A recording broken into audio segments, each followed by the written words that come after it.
Gun Smith పదనేంటి code Smith ఉంటారు కదా, అలా సిమిలర్ గా గన్ స్మిత్. క్లైమాక్స్ వచ్చేటప్పటికి it is almost like thousands of people తో ఫైట్స్ ఉంటాయి. క్లైమాక్స్ కి నేను పెట్టిన పేరు ఏంటి? మాస్ సంభవం. हमलोग ఇన్స్టాగ్రామ్ చాలా ఆ విజువల్ చూస్తే లైక్ అది నిజంగా ఒక ఫ్యాక్టరీలో గన్స్ తయారు చేసినట్టు ఉంటుంది. ఒక్కో గన్ ఎట్లాగా పిలవాలి అని. సో ఐటీఆర్ గారికి వచ్చేప్పుడు చిన్నగా గోల్డిష్ కలర్ ఉన్న ఆ టైప్ ఆఫ్ గన్. ఇప్పుడు అంతా వచ్చిన కానీ కొడుకుగా ఉన్నాం. కృష్ణ గారు అంటే కొద్దిగా సిల్వర్ స్క్రీన్ జేమ్స్ బాండ్ అని ఈ టైప్ ఆఫ్ సినిమా చేశారు కాబట్టి ఒక్కో సినిమా కూడా సినిమా బ్యాక్డ్రాప్ వచ్చి it's very new. I would say this is the USP of the film also. Never before on big screen ఇలాంటి ఒక బ్యాక్డ్రాప్ వచ్చింది. సో ఇక్కడ ప్రొటాగనిస్ట్ వచ్చి మెయిన్ హీరో వచ్చేప్పటికి weapons manufacture. This is something from scratch the hero makes a gun. ఆ gun ఒక్కొక్క gun కాదు, రకరకాల గన్లు ఉంటాయి. సన్నగా, లావుగా, పొట్టిగా, పొడుగ్గా. పల్లెటూరులో తయారు చేస్తే గన్లు ఎలా తయారవుతాయి? గన్ స్మిత్ పదం ఏంటి? కోడ్ స్మిత్ ఉంటారు కదా, అలా సిమిలర్ గా గన్ స్మిత్. సో అక్కడ వాళ్ళు గోల్డ్ డీల్ చేస్తారు, ఇక్కడ హీరో గారు గన్స్ తో డీల్ చేస్తారు. గన్ మేకింగ్ సినిమాలు ఇంక్లూడ్ చేస్తున్నప్పుడు డెఫినెట్గా రీసెర్చ్ అవసరం. ఎందుకంటే ఇది సొఫిస్టికేటెడ్ మళ్ళీ ఫ్యాక్టరీస్ ఉండవు, అన్ని తీసుకొచ్చి రెడీగా అసెంబ్లీ చేయడానికి. ఈచ్ ప్రాపర్టీ మనం రెడీ చేసుకోవాల్సిందే. దట్ మీకు మన ప్రాపర్ ఫిజిక్స్ కరెక్ట్గా వర్కౌట్ అవ్వాలి. ఒక చిన్న మిస్టేక్ ఉన్న గన్ మిస్ఫైర్ అవుతుంది, తర్వాత మనకే రిస్క్ అది బేసిక్గా. ఈ గన్స్ ఎలా మ్యానుఫ్యాక్చర్ చేస్తాం అనేటప్పుడు కొన్ని బుక్స్ చదవడం జరిగింది. షూటర్స్ బైబల్ ఒకటి, అడ్వాన్స్డ్ గన్ స్మిత్ ఒకటి, అండ్ తర్వాత అన్నిటికంటే ఇంపార్టెంట్ అంటే homemade gunsmith by Ronald D Brown అనే ఒక ఆధార్ రాసిన బుక్. సో ఆ బుక్ నుంచి ఎక్కువ ఇన్స్పైర్ అయ్యాం. సో ఇది మనకి ఏంటంటే ఇది ఒక పెద్ద మెట్రో సిటీస్లో జరుగుతున్న కథ కాదు, ఒక రూరల్ ఏరియాలో జరుగుతున్న కథ.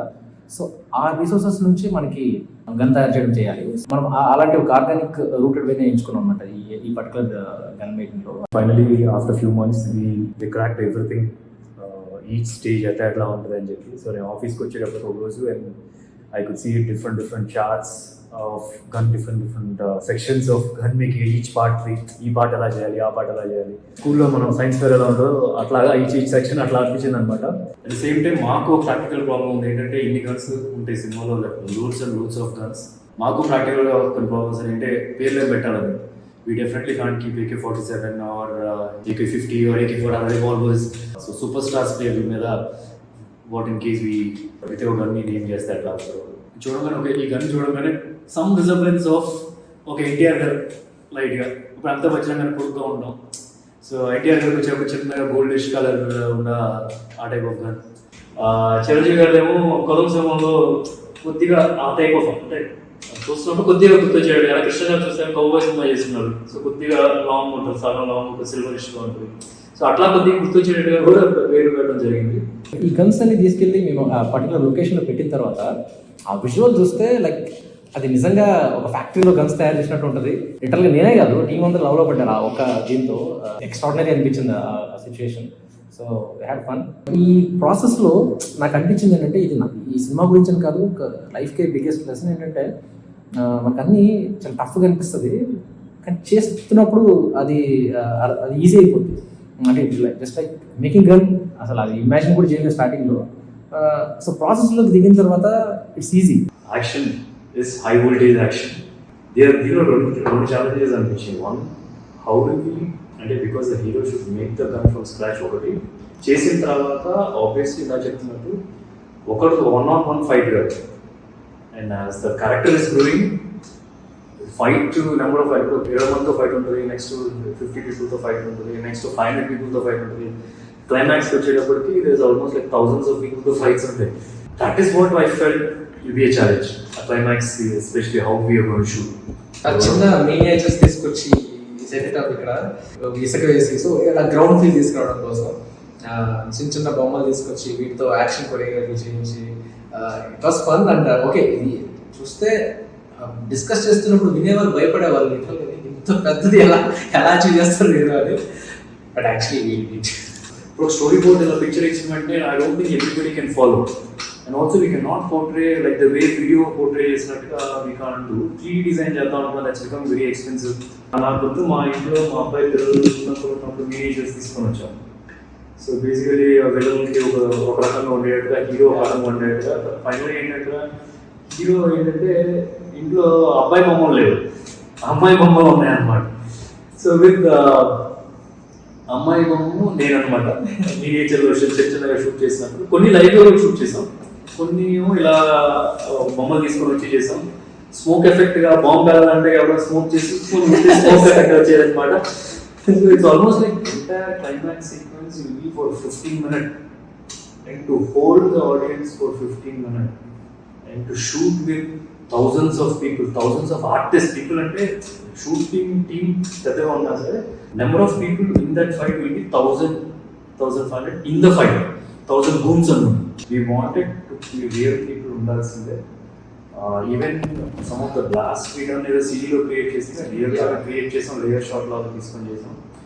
ఇందాక అంటున్నట్టుగా అంత పెద్ద గ్రౌండ్ ఎందుకు రాదు, మిజైల్ పెట్టుకొని పక్కన ఉన్నట్టు ఇక్కడ పెట్టి మిజైల్ పడడం వేస్ట్ కదా. It should be like war zone. అంటే అట్లీస్ట్ ఒక ఇక్కడ నుంచి చూసారంటే అట్లీస్ట్ 1/2 kilometer అయినా సరే ఉండాలి distance between the fight happening.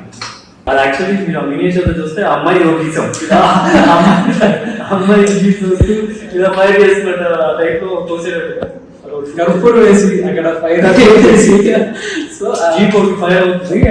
మనం ఇక్కడ షూట్ చేసింది కర్పూరం పెట్టాం. టెస్ట్ షూట్ చేసేటప్పుడు కొన్ని ఏమో మనం మినియేచర్స్ చేసాం అండ్ కొన్ని shoot with some artist direction team. So basically ఇప్పుడు అమ్మాయి ప్లేస్ లో షార్ట్ వేసేసాను మన అమ్మాయి అనమాట. బిగ్గెస్ట్ ప్రాబ్లం చెప్పిన అంటే ఇంత సెట్ చేసి ఇంత పెద్ద కష్టపడిన తర్వాత అందరూ వచ్చి ఇన్స్టాగ్రామ్ సలర్స్ చాలా పని అంటే నేను వెరీ హ్యాపీ. నేను ఈ రీల్ చూసాను, నేను మురుగన్ ఇది ఫాలో అవుతుంటాను, అప్పనే మురుగన్ అని చెప్పి తమిళనాడులో ఒక ఫేమస్ పేజ్ అనమాట ఇన్స్టాగ్రామ్లో.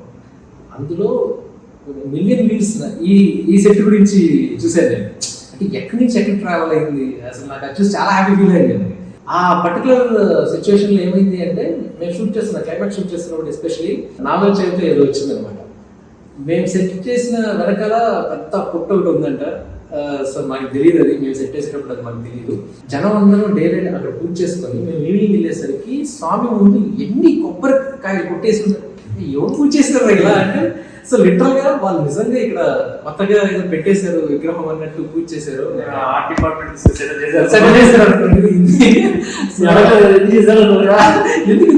ఎలా చేశారు అంటే బేసిక్ గా అడిగిందే కొంచెం రేట్ వస్తుంది, ఇదో ఇన్ని కొబ్బరి చెప్పులు ఉన్నాయి ఏంటి.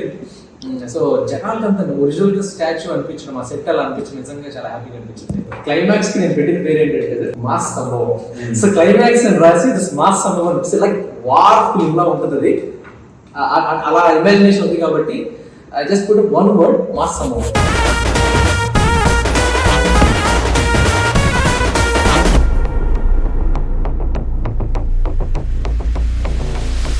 హీరోయిజం అనేది కథలో నుంచే రావాలి, అది యాక్సెప్ట్ చేయాలి ఆడియన్స్. సో అలాంటి కథ ఇది. I'm sure just not my followers are superstar fans అనే కాకుండా everybody will enjoy this film నా feel. Please come to the theaters and let's watch Mass Sambavam together.